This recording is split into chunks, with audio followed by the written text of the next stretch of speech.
Here in the Student Union, you'll find many students reading or just taking it easy in between classes. A lot of times you can find students napping on the couches upstairs. But another popular spot to catch some shut-eye on campus is right outside under the sun. I'm standing in a gender-neutral bathroom here on campus at MTSU in the Student Union. And really it's no different than any other bathroom. The main difference? The privacy. Include things like books and laptop computers, which can cost some students thousands of dollars before classes even begin.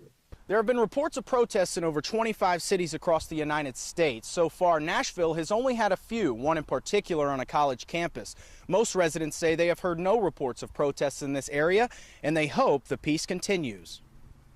I'm standing outside the ticket office of Neyland Stadium with two tickets to yesterday's game, one real and one fake. Now, ticket fraud has been reported here before, but yesterday there were over 100 reports. Why so many yesterday, you might ask? It's the third Saturday in October. Mark, tourism is growing rapidly here in Middle Tennessee, as Rutherford County alone saw an increase of nearly 3% just in the last year, reaching $316 million in revenue and topping the top 10 list of travel-related expenditures across the state. I'm standing outside the Courtyard Marriott Hotel here in Murfreesboro, which just opened 3 months ago. But one general manager tells me the hotel is seeing effects on a daily basis.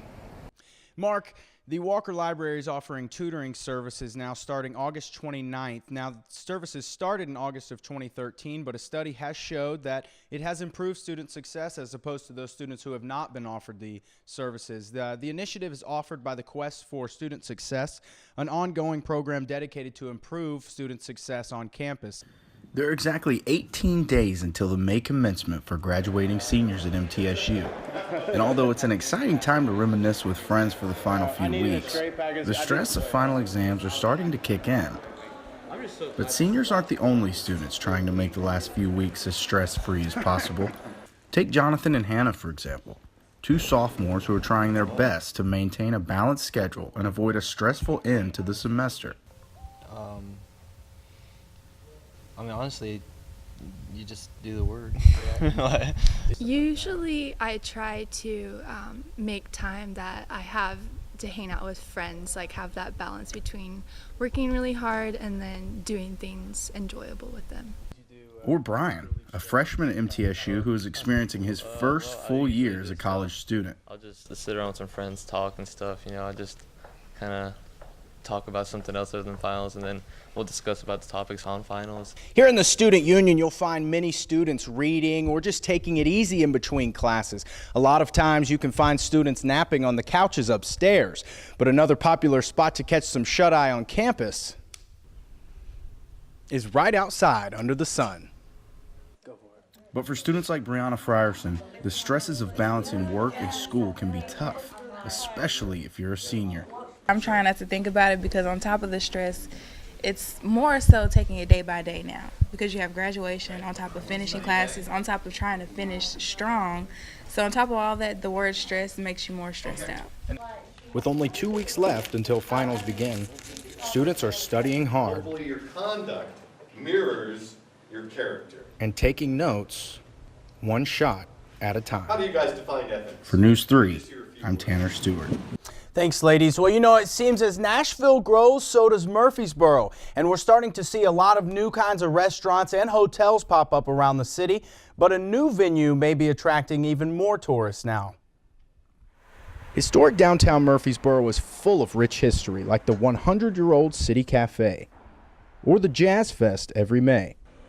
But something that residents don't have is an art district. The Murfreesboro City Council approved the plan for an art district along Broad Street and Little Street and even mentioned spreading as far as North Highland Avenue. But with new projects comes new traffic. And for some students at MTSU, the idea of an art district may be exciting. Well, I think it would be a nice addition. I don't know much about art, but I think it would be a nice addition. Yeah. But for others, the potential traffic risks raise issues. Right now, I don't think so. With traffic, how bad it is, it makes me angry every single day. I don't even want to be in Murfreesboro anymore. I would definitely move. Just traffic sucks. It will hurt, but I think that we're really working on it, and with all of the, I mean, a lot of the stuff is going to be done in the next year or two, so I think in general we're growing. It's to be expected we're going to have traffic issues. Before the planning committee is approved, they must receive a final approval from the city council. In Murfreesboro, I'm Tanner Stewart. After the city is approved for planning, they will then need to make the drafts into guiding documents for an overlay district that the planning department could use to guide development in the area.